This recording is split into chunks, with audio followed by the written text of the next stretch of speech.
Welcome back to a special gift of the Gab. Of course you recognise all of us on the show, but two familiar figures you see, but one in particular right in the middle. I'll give you a brief introduction. No one will ever forget Winston Reid's winner versus Man United last season at Upton Park. Also add to that the famous draw against Man United in 1994 that more or less handed the title to Blackburn. And then rewinding back a little bit further to 1992 with West Ham more or less, or the man in the middle of the screen, Kenny Brown, with his quick instincts, shot the ball into the back of the net past Peter Schmeichel that handed the title to, more or less handed the title to Leeds. Kenny, thank you so much for coming on to the show. How are you doing? Mate. Absolute pleasure. Brilliant. Kenny, we've got questions for you. We'll just go on and go for them as well. But, I did mention that game in particular. So may as well, if you don't mind, just describe that particular game, just because I did mention it in the intro, and your reactions to the goal. Yeah, obviously I don't like talking about it, as you'll find out. No, obviously it was a electric night under the lights, which they always were at Upton Park. It was our penultimate home fixture. Obviously Man United had come to town. They were going for the league, and it was just one of them nights where sort of the crowd basically just gave us that extra energy, intensity to our play. Whenever you're playing the top teams, I always found you needed a bit of luck. You needed your goalkeeper to be absolutely on fire, and we had that night. But no getting away from it. We still played well, but without Ludo, we would have lost that game. But he obviously stepped up to it. Was incredible on the night, and like you say, I was fortunate enough to get the goal that ended up where we won 1-0, and that was their game in hand, I believe. And obviously there was only 2 games left, and basically Leeds were then in the ascendancy, and they went on and won the league. And I think it was quite a famous quote. Alex Ferguson came out and said, we were obscene that night. Because he knew that's where they lost the title at Upton Park. Yeah, absolutely. Fantastic memories for me personally, Kenny, not to just ram home the age, but it was at the early stages of me understanding and remembering games. Alf will remember that a lot more, obviously. Oh yeah, like it was yesterday. Yeah, I was looking at Alf when I was talking to you, to be honest. Alf, you're up for the next question, mate. Yeah, no, obviously, Billy Bonds got the ceremony at the weekend. You were there as well, which was a great day. Great for the West Ham fans. Great for Billy Bonds himself. But I just want to know, what was he like as a man to play for? And the whole aura around the club at the time when you were there. Incredible person. But I think you just hit it there. He was a man. Yeah. It was. I was fortunate enough. First of all, when I went there on loan, and Bill had met up with my dad at a game, and he inquired about me about coming up there on loan. West Ham had loads of injuries. I was out of contract at Plymouth, so I ended up at West Ham. And initially, it was only a month's loan. Yeah. But the injuries never really cleared up, and I was playing in the first team, doing well, and obviously started the season. I think we had Luton at home. And we started the season okay. My month was up, and Plymouth wouldn't allow for a second month loan. They said send basically Kenny back or buy him. And unfortunately for me, Bill pulled me to one side, explained this, and said, no, we're going to go through the compensation route. We want you here. So for me to obviously following obviously the history of my dad there. So it obviously immense pride, but it wasn't until you actually get in there and you work with someone like Bill every day, and just the awe of the man. And it was someone, I think the biggest compliment is that, and you speak to any of the players, and he wasn't a tactician, he didn't put on sessions that blew you away, but what you didn't want to do was ever let him down. Yeah. And I think that was his biggest asset, is that all he ever said to us was, give everything you've got, and don't let the fans down. So, you went in every day, you went in every match.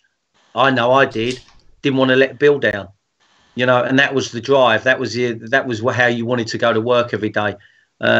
because if you ever felt like that, I was fortunate enough to obviously work with Bill again at Millwall, where I'm currently at. But Bill took over the job there, and it was the same. And even to this day, I was speaking to Stephen Reid yesterday, and Bill gave him his debut at Millwall, and again, it's exactly the same. He said he's got so much respect for the man.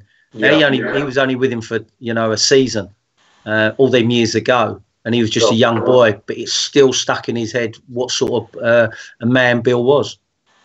Do you think, I know this is really hard to answer possibly, do you think footballers have kind of lost that respect now for their gaffer or their coach or whatever capacity it is? Maybe not so much in the lower leagues, but more in the the Premier League or around the top clubs around Europe. Yeah, the manager's roles change massively, and with that, players obviously have their attitudes. But I don't think it's just football. I think that's social. Yeah. I think that them values that you were brought up on, and obviously through Bill was that's what he lived by, and you could see that in the way he worked and the way he lived, and it's you still got people like that, and you'll still have. But I think if you've been brought up like that, you should have that instant respect for your manager, whoever you're working for, if it's your head coach, whoever it is, and your peers, obviously your fellow players. I think that's sometimes a disappointing thing, is that you find players that are they very much look after themselves. They're not too worried about other people. Where, fortunately, I was in an era where everyone did, they cared about each other, and you didn't have these massive variance in money, so no one was put on a pedestal. You obviously didn't have the coverage and the media that surrounds football now, so everyone just really stuck in it together, and if anyone was going through a bad time, then you had mates around you to dig you out of it. But yeah, I'd possibly agree with you. I think maybe sometimes players are not stupid. They know managers have got a real short span time as in charge. If they don't get on with them, there's plenty of ways they can make it uncomfortable for a manager. Where obviously back in my day, that wouldn't happen. Yeah. I just think Billy would react to some of the players' shenanigans going on these days. Not necessarily. I'm not going to talk about West Ham per se, like the announcer. No, that's a burning question. But let's say anybody, like a Pogba or whoever you want to talk about. He'd find it very difficult. I'm sure. Again, I'm surprised, and I don't like to say, how Bill. I think everybody, that knows Bill, that's played under him, would probably say the same thing. He would be uncomfortable with it. Just looking back then, people like when we had obviously Joey Beauchamp when we signed him from Oxford, and it was. Bill couldn't understand why a player didn't want to play for West Ham. Yeah. And that was it. That was just the mentality. That was, I'm not interested. And, he came in on at that time, £1 million for a player for West Ham was a big signing. Yeah. Sure. But just that's just a snapshot is, the reaction was, well, what do you mean you don't want to be here? He couldn't get his head round a player not wanting to play for West Ham. Yeah. So it's obviously now that's all you ever hear, and there's unrest in certain clubs and players, and obviously the squads are bloated, so he's got a lot of management to do. And like I say, that role has changed significantly. Yeah. So I wouldn't like to say he couldn't do it, but he'd probably have to have, obviously big staff around him. When I went into West Ham. There was himself. Ernie Gregory was the goalkeeping coach, and Ronnie Boyce was the first team coach. Yeah, sure. That was basically it. There was no vast array of sports scientists and nutritionists and first team coach, assistant first team coaches. The manager. You might have a sporting director. There was nothing like that. You walked into Chadwell Heath on any morning. And as you walk through, and the table on the right would be the first team staff, and there's 4 seats there. That's it. That's what it was. Yeah, sure. Kenny, thanks for that insight. It's amazing insight for us West Ham fans. Slightly rewinding back to that day in particular on at the weekend. For you yourself, turning up there, meeting some of the back up with the teammates. I mean, what was going through your mindset? Was it just a great day for you as an ex-West Ham player to meet up with the old team, Billy again? And can you describe the kind of day for us, if that's okay, as a West Ham fan? Yeah. Obviously, we knew about it. Got the phone call a little while ago just to say, obviously, Bill's getting, then renaming the stand. Bill's going to be there. We'd like you to be part of it. They're going to get some ex-players that have obviously played with Bill and played under him. So fortunately enough, I was invited along. And I say that fortunately, I was speaking with Martin Allen there. And we were out on the pitch while Bill was sort of doing the lap round the pitch. And we just sort of said, I feel so proud to have been invited here. I'm so privileged. And that's exactly how you felt. There was, I'm not sure how many players were there in the end. If I say 30 players, you think, that's 30 people. There was hundreds more that could have been there. Oh, yeah. And obviously they couldn't invite everybody. So it was an absolute privilege to be there and to be in that company. I don't get to see many of the ex-players a lot. I do when I do go to West Ham, or maybe I go to different games in my present role. But to see them all in one, and also we're all there for one reason, and it was to acknowledge Bill and to sort of just show a little bit of support. But to see Bill there, and he spoke to everyone. We had Eddie Gillen, the kit man, was there with his wife, and obviously players from way back when Bill played in the 70s, right the way through up. And it was just, I think everybody had the same sort of that sense of, I'm really glad I'm here today, and not for a selfish point of view, but for supporting Bill. Absolutely. Yeah. Kenny, a question I suppose I could say to you is, what's playing under West Ham and Billy Bonds? I mean, what's your favourite memory? 2 questions here, of Billy Bonds and at West Ham, of course. Listen, Bill, obviously playing for West Ham was a massive, for me, there wasn't anything better than that. I said before, following in my dad's footsteps, and I knew about the club, I was sort of weaned on West Ham all the way up through. The family were the area, obviously all the family were local, so it was special just joining. But just to be in and around someone who, at that time, you knew that, when you spoke to anyone about West Ham, the people they talk about, one of them would be Billy. So to have him as my boss, and to someone, but he just spoke to you with complete, you never felt awkward in his company. Always feel well. He was always approachable, and probably one thing that sticks in my mind, which sets him above anyone. Two little things was, which is a little bit difficult to talk about. But I lost my mum on the Wednesday, we had a game on the Tuesday night. Dad had called me up from Norwich and said that mum was in a hospice and she's going to be struggling. So travelled up sort of 3-4 in the morning, was up there, lost my mum in the morning, went on that Wednesday morning. Obviously Dad spoke to the club to say that he won't be in training on the Thursday. Now we had Notts County away on the Saturday, and it was all quite, obviously that wasn't in my mind, but Dad spoke to me and said, what are you going to do? And I was playing at the time, so it wasn't a case I was on the bench or I was just in a squad. I was playing and I wanted to play. And sort of Dad said, that's what your mum would have wanted. So that's how I approached it. So I went into training on Friday, and I can still remember it to this day. I walked in, and like I said, the tables were on your right when you walked in, and Bill was there and Ernie Gregory was there. And I've walked in, obviously quite sombre, but quietly. And I only lived local, so I was quite early in. And straight away, Ernie Gregory went, "Oh, hello, Brownie. How's your mum?" So obviously, Bill hadn't even spoke to Ernie about it.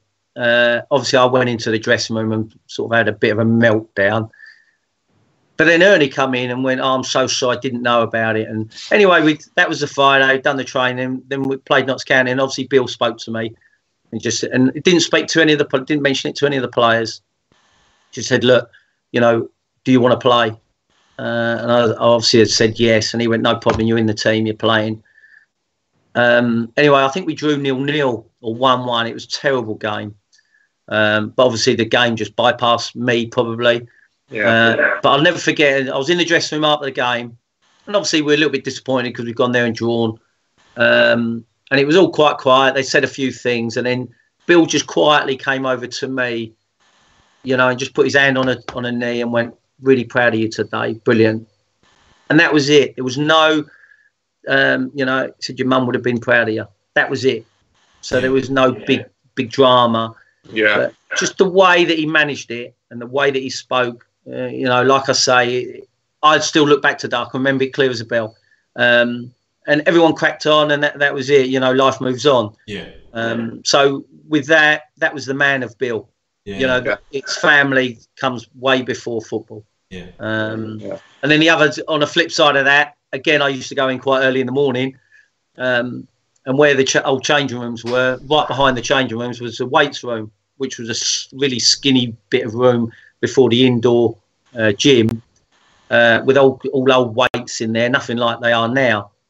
And I'd go in, and and there was windows at the right. You had to stand on the benches to look down into the gym, and you could hear this crashing and crashing. And I was thinking, who the hell's in there? Because it sounded like someone was breaking stuff up. So I've stood up on the bench. I've got up onto the top of the thing. I'm looking down, and there's Bill in there with just a pair of shorts on and trainers, no top on. And he's actually pressing like the whole stack, bench pressing the whole stack. Wow. And he's pushing them up and just letting them drop, pushing them up. And I'm sitting there just thinking, this is, you know, there's my boss there. You know, he's built it. And he's doing it, you know, 8:30 in the morning, whatever, not caring the world. And as if it was just, I'm into work. This is what I do.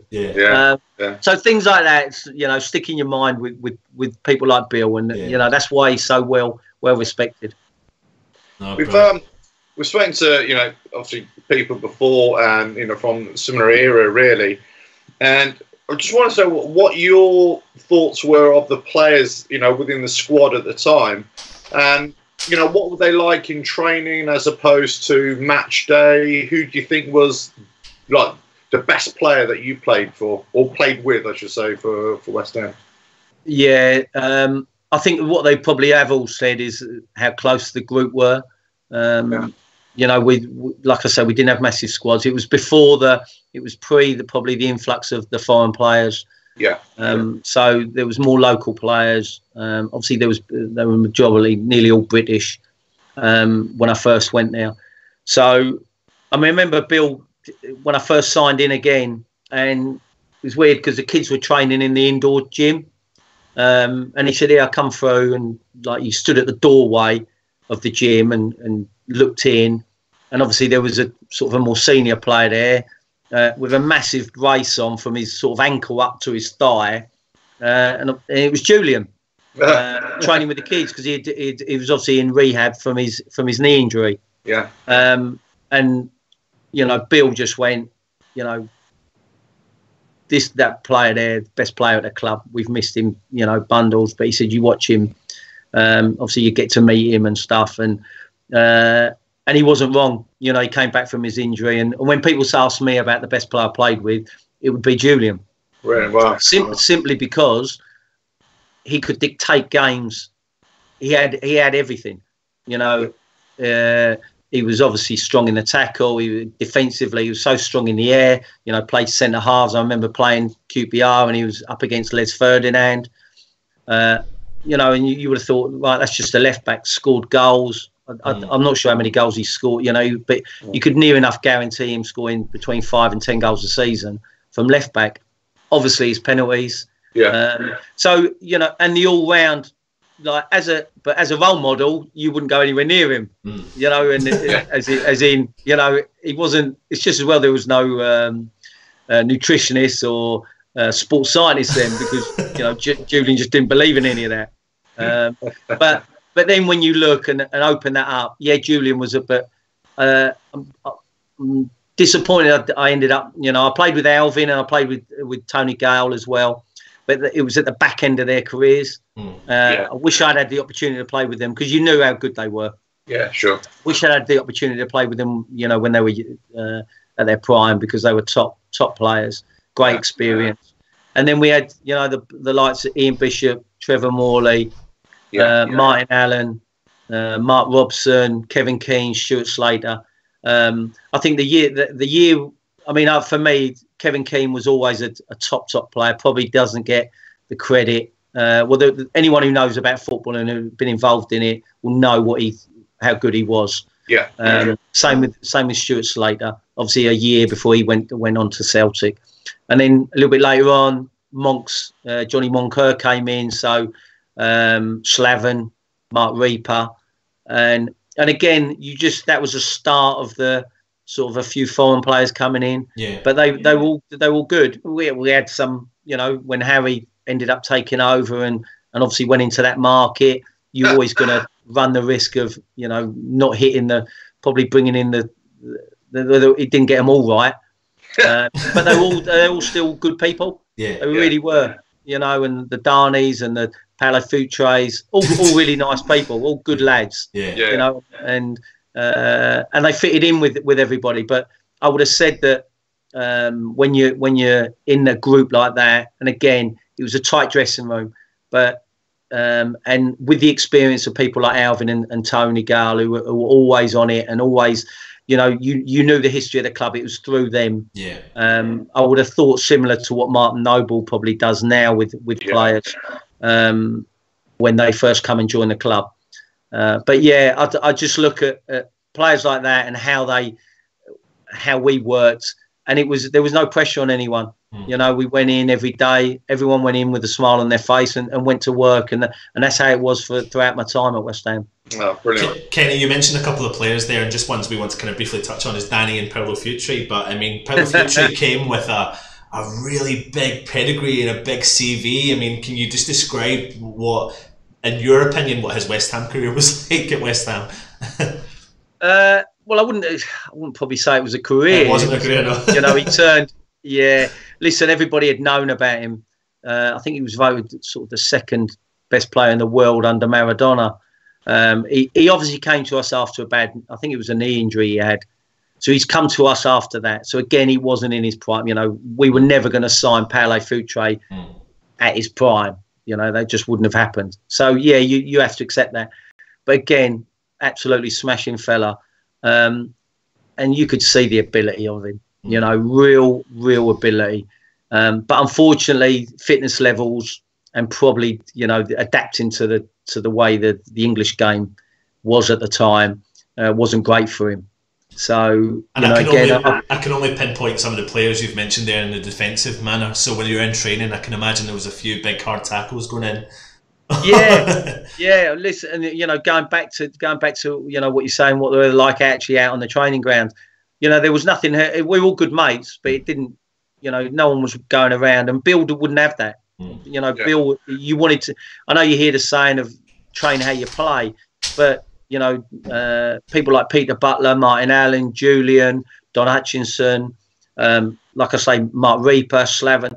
They weren't going to just sit there and look good on the ball. They want to defend, and that's how it was. You had the skillful players, and you had the players that wanted to, sort of create and be that, be the offensive players. But then you also had the likes of myself as well. You wanted to be defending. You wanted to really be that, be in the group and be on the winning side when you had the five-a-sides.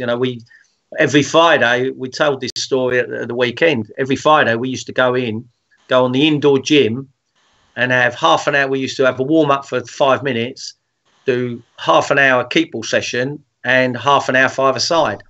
And they were blood and thunder. Bill used to play, and they were full on. There was nothing to hold back. And this was a Friday.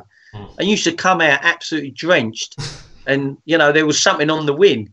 So it was lovely because you came in, you showered, you had a bite to eat, and then that was your prep for the game. So yeah, there was some big hitters in it at the time. And you can imagine what the training grounds were like as well. The pitches weren't great, so there was, it was mud and long grass. It's nothing like it is today.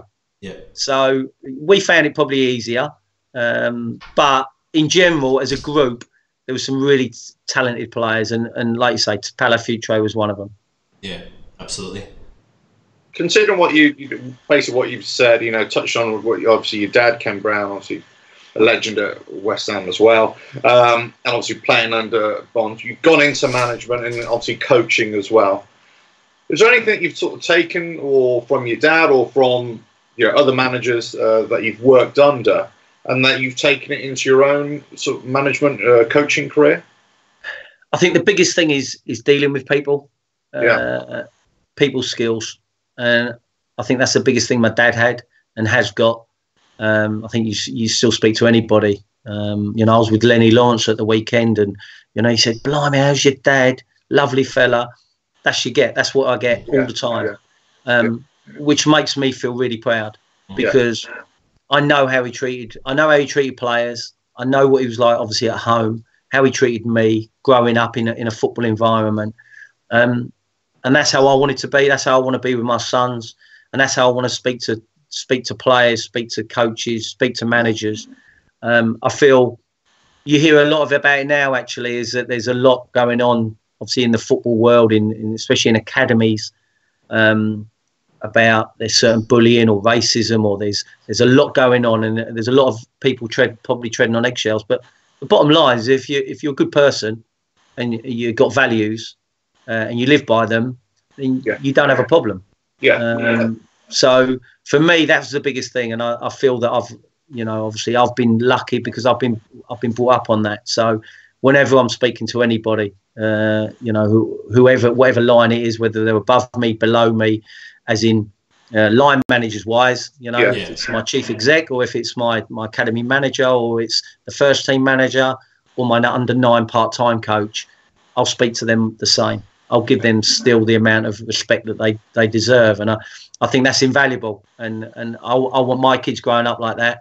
So what I've learned is exactly that. Bill was the same, and to be fair, the majority of my managers were, but there were some that were just rude, and for me that it didn't work. No.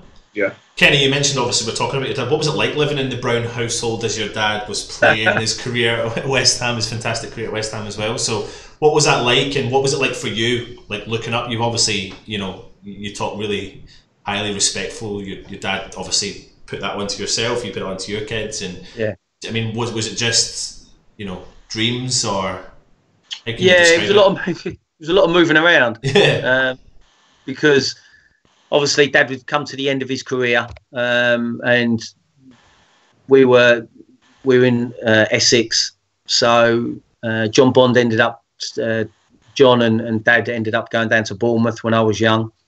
So as a family, we moved down to Bournemouth. We were there for a couple of years, I think 3 years, and then John got the job at Norwich. So again, we uprooted and moved to Norwich, and obviously that's where Dad is actually now retired, and he's up there and been up there for many years.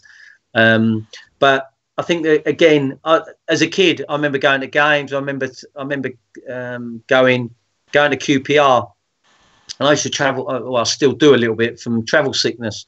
So I was sitting in the front of the car, and we were going to watch the first team play. It was obviously a game that Norwich were probably playing, the following day. We didn't have, in them days, you didn't have a scouting network. You had the odd person, but you done it yourself. That's what Dad done. So I'd go with him, tag along, bit of company, go and watch a game.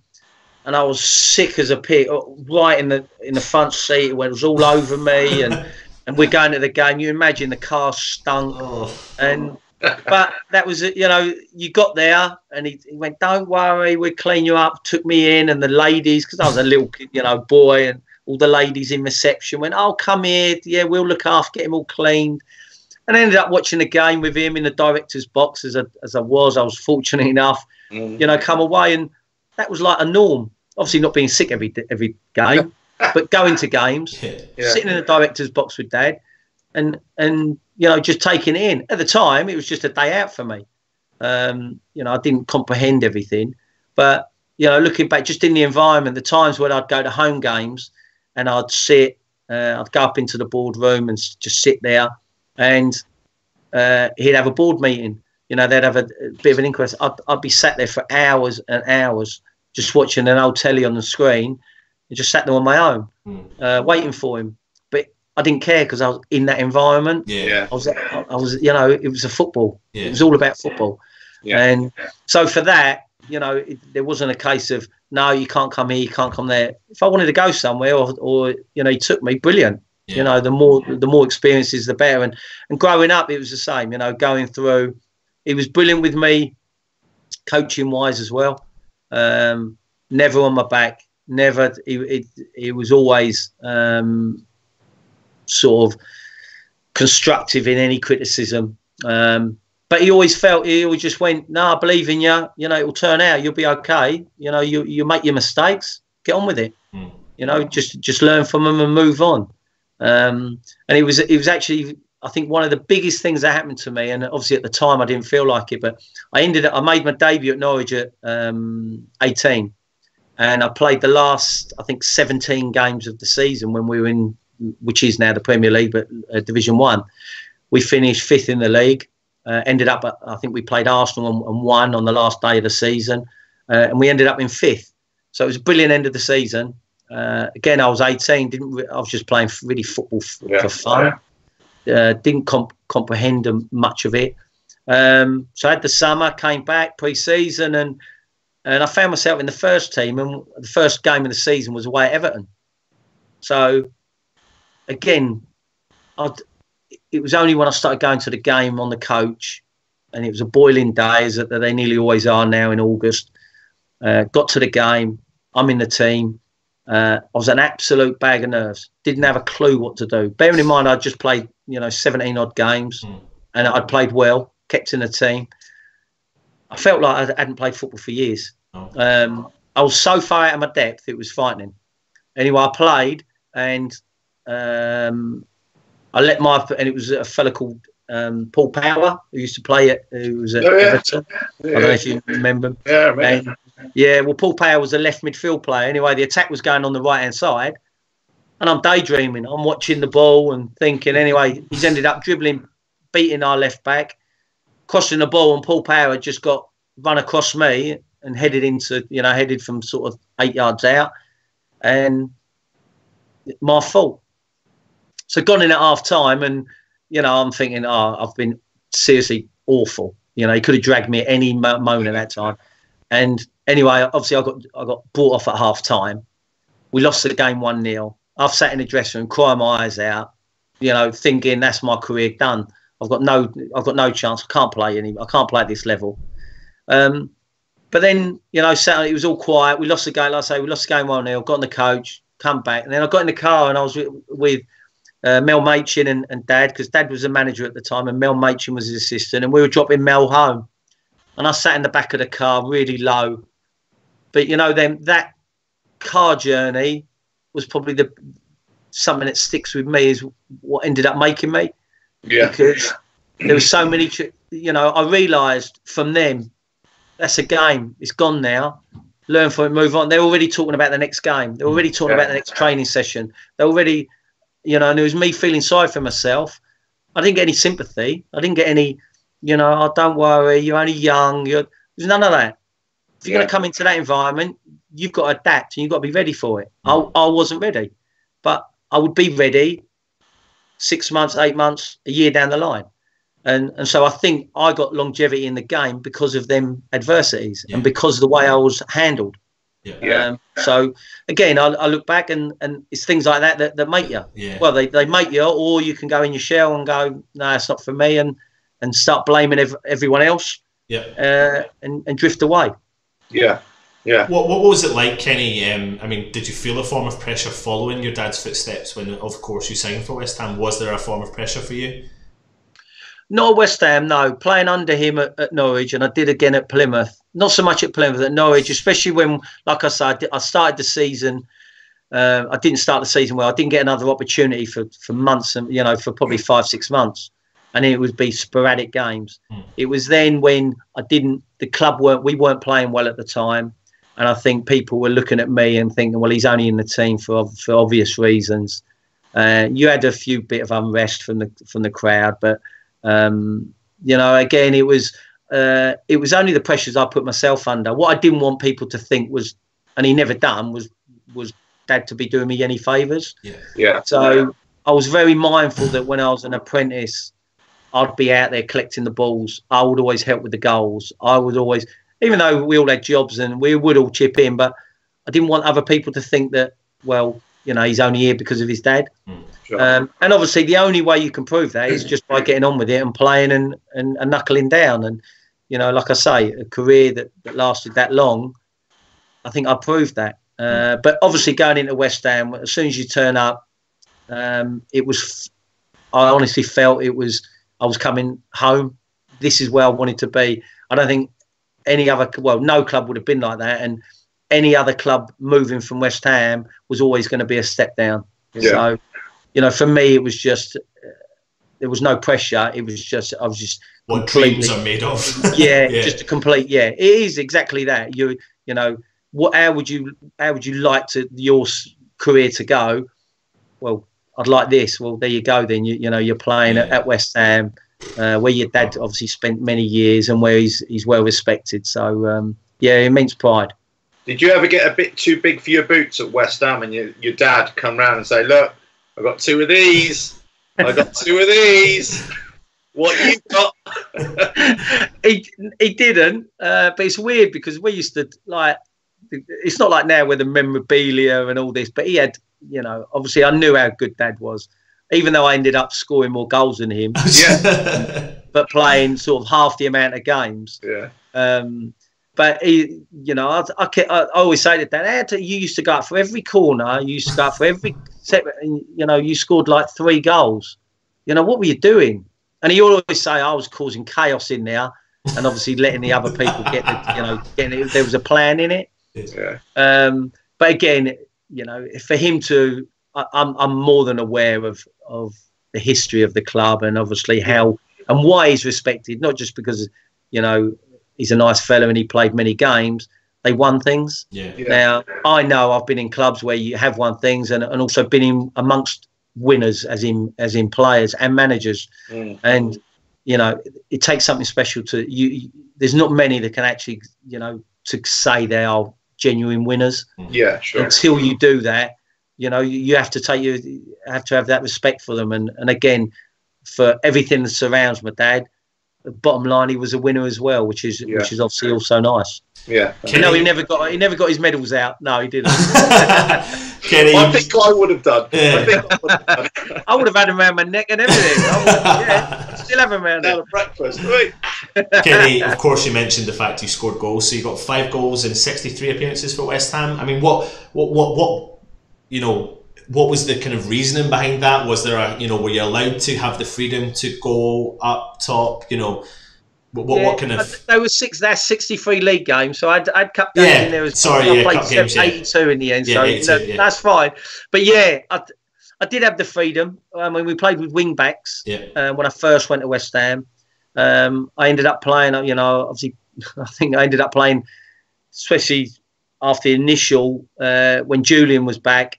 Every time Julian was getting suspended, which was on a regular basis, especially in one season, I was filling out at left back. So it was just the way it was. And again, I think that freedom.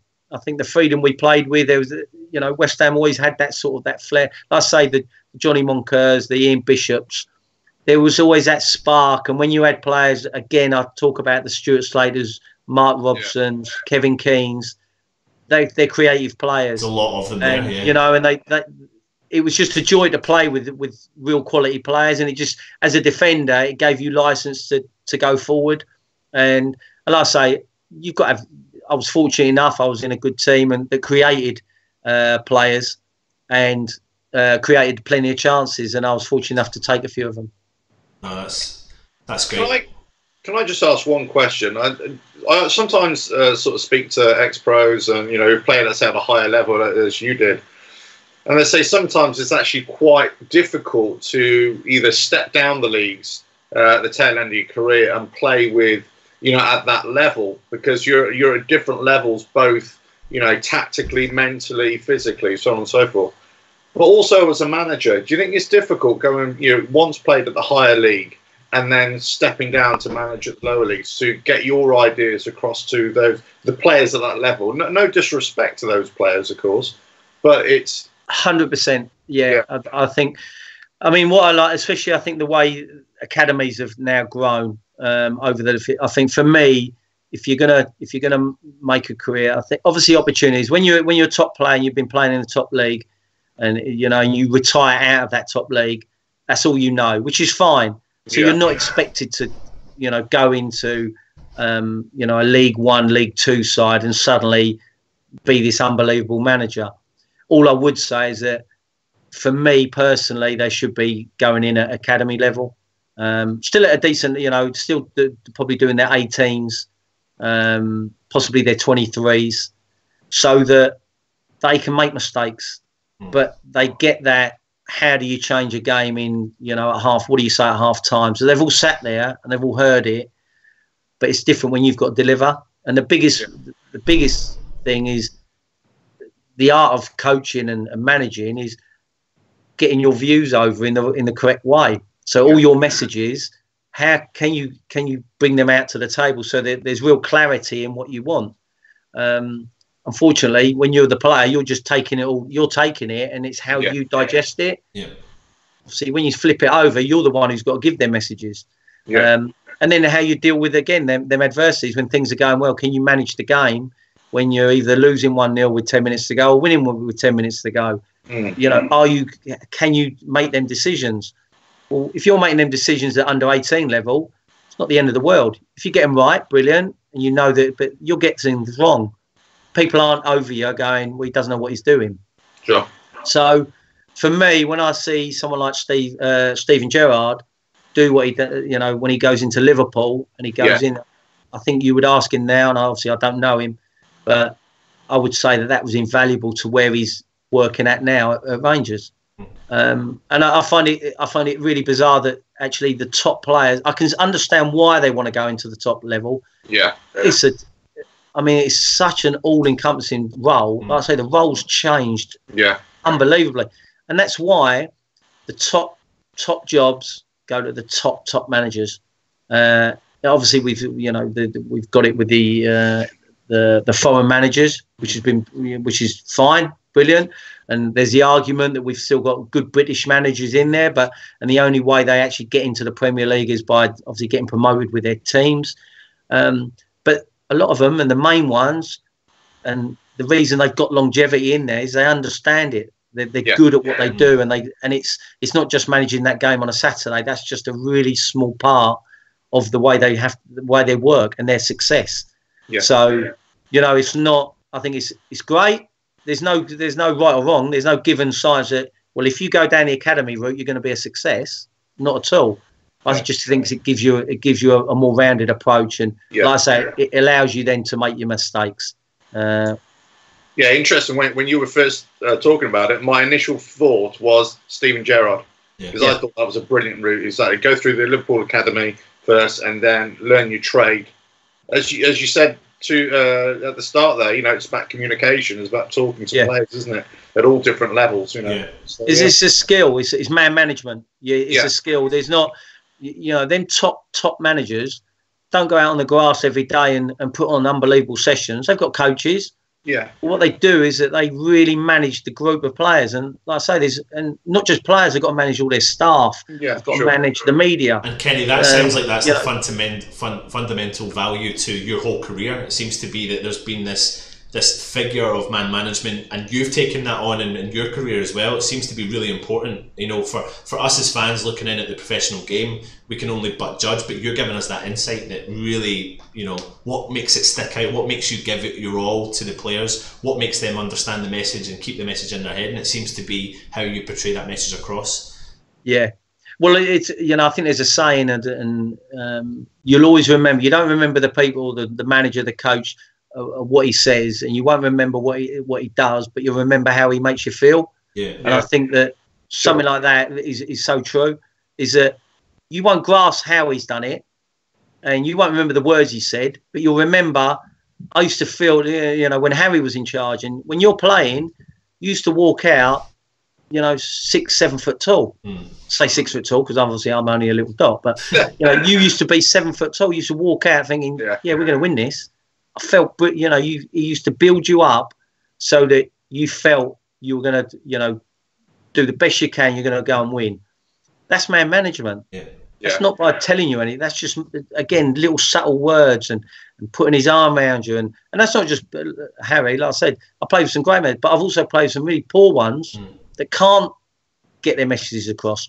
And, their communication skills were terrible. And, they're the ones that, unfortunately, don't, they're no longer in and around the game. Yeah. We're coming to the end of this, Kenny. I mean, one question we haven't really spoken about is the current West Ham setup, and what is your kind of overview on maybe the last few years and leading into the current year under Pellegrini? Obviously a massive. I thought it was an unbelievable season at the last season at the Bowling. A lot going on. A lot of unrest, obviously leaving that, which was always going to be difficult to manage, no matter who was in charge, and whatever happened, it was never ever going to be right for some people. The way I see it now is that, listen, it was an opportunity that the club couldn't turn down. So they've gone for that. Once it's done, I don't like looking back, but you've got great memories of it, and that's how it should be. And everyone's got their opinion on whether the move should have happened or shouldn't, but it's happened.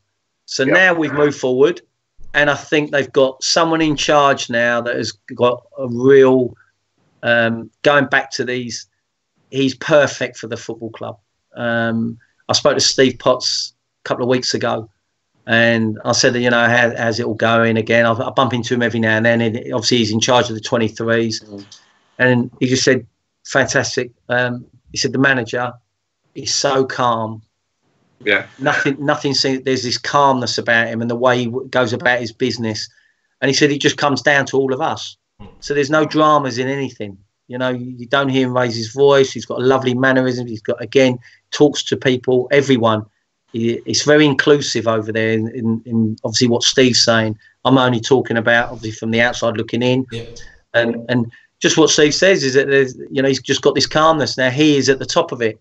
So if he's, bringing that to the table and that's what he expects around him, it can only be good. And I think the club now has been the most stable it's been for many years. And again, I think that feel-good factor, even though we know they don't last. And I think the club, I think the PR has obviously been debatable and at times quite poor over the years. I think this season, I don't know whether there must have been a sort of a mindset about it and some thought process, but there just seems to be again this calmness around the whole place. There's no rash messages or decisions. Obviously the defeat to Wimbledon and then the Arnautovic, but again, you look at the manager, how he dealt with it, perfect. And now it's done. I feel like you've put the nail on the head there, Kenny. It feels like there is that little bit of a change within the club that we've been desperately calling out for a long time. The calmness, that's it. Man management, it probably, the theme throughout this whole interview has been man management. And it seems to be that hopefully Pellegrini is, again, from an outsider's point of view, but hearing that from you, which is hearing that from people inside the club, it gives me that, happiness to think that that's the calmness in the club is what's been needed for a long time, Yeah. You don't want it, it's disappointing when people go, the circus is in town, what's going on over there? That's all it is. It's a circus. You don't want to hear that. You want to hear, look, basically, the football over the years hasn't been great on the pitch. And that's why, probably, in my opinion, that's why everything then got transferred onto the stadium. It's all about the stadium. You produce on the pitch. No one mentions the stadium, and then, where we're at now, going off the last game, obviously, Saturday, fantastic, 60 odd thousand there. They've done the right thing. It's lovely that they've acknowledged Bill and so they should. And really, you look, the club is in a really good, healthy position now, and long may it continue, because it's a fabulous football club. Absolutely. Yeah. Kenny, before we go, just a couple of last quick fire questions at you. The funniest player you've ever played with, the most, like, you know, the kind of craziest character. I think two stand out: Ian Bishop and John Moncur. I think everybody will. Anyone who's played with either of them two or both of them will say the same thing. Yeah, we were fortunate enough to have terrific lads. We were fortunate enough to have Bishop on our show a couple of months ago. Was it, Alf? And yeah, we got that vibe, Kenny. We definitely got that vibe. Yeah. But you've mentioned the best player that you've played under. But in your career, what would you say has been your best player you've played with? At the time, when I was at Norwich, obviously I was only a kid at the time, but Steve Bruce, Dave Watson, Chris Woods were main players. Obviously, they went on to be unbelievable, and I ended up playing with Steve again at Birmingham at the back end of his career. But you know, I look at that. Probably the pinnacle was playing at West Ham. Well, it was, you know, and I look at the players again, and. When Julian was actually, when he was on his game, there was not a better footballer I'd played with. Seriously, he had the lot. So you know, and he's obviously a friend of mine, but I couldn't speak highly enough of him. When you sat in the dressing room and he was opposite you or he was next to me, you felt you had a chance of winning this game. Yeah. Just quickly ask about Norwich when you were at Norwich in your early days. I'm just trying to think off the top of my head about time frames and everything. Were you at the club when Justin Fashanu was there? I wasn't at the club, but obviously my dad was, and Justin was there, and John. They were both. John was in the reserves. Justin was in the first team. And that goal he scored for me is actually probably my favourite goal ever. Well, a little story about that, which again is good or bad, but I was in the director's box that day when Justin scored. It was against Liverpool, wasn't it? I think so. When he flicked up and volleyed it. Yeah, it just. Yeah. Oh, well, amazing. All these, you know, I know I spoke earlier about I sat in I used to sit at the ground after Dad, and I thought, well, we've got Liverpool. Do I want to be hanging around the ground afterwards? Anyway, I arranged, and I thought Mum had said, look, I'll come and pick you up at 4:20. Yeah. When actually it was 5:20.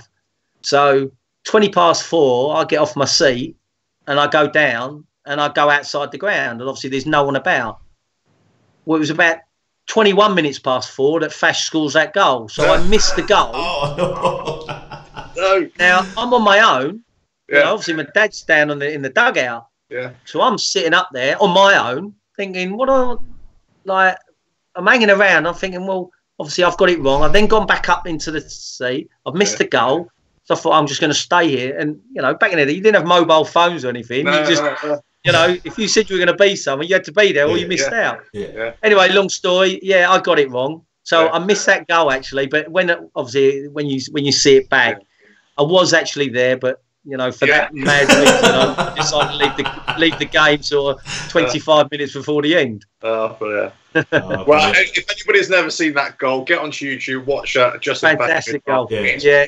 Be one of the best you'll ever see. Fantastic. Kenny, that really rounds up our time for our interview. Listen, I can't explain to you how much it's been a pleasure to have you on and just talk pleasure for me. all things West Ham. For any of you fans that are watching this, please get your comments in below. If there's any questions you want to ask Kenny, we'll relay them back to Kenny and we'll get you the answers, etc. Well, hopefully, if Kenny doesn't mind. We know he's a busy man, of course. But Kenny, again, like I said, it's just fantastic to have you on. And yeah, it's been great. Make sure you subscribe to the channel. Make sure you follow us all on the social media. Alf, any last points you want to make?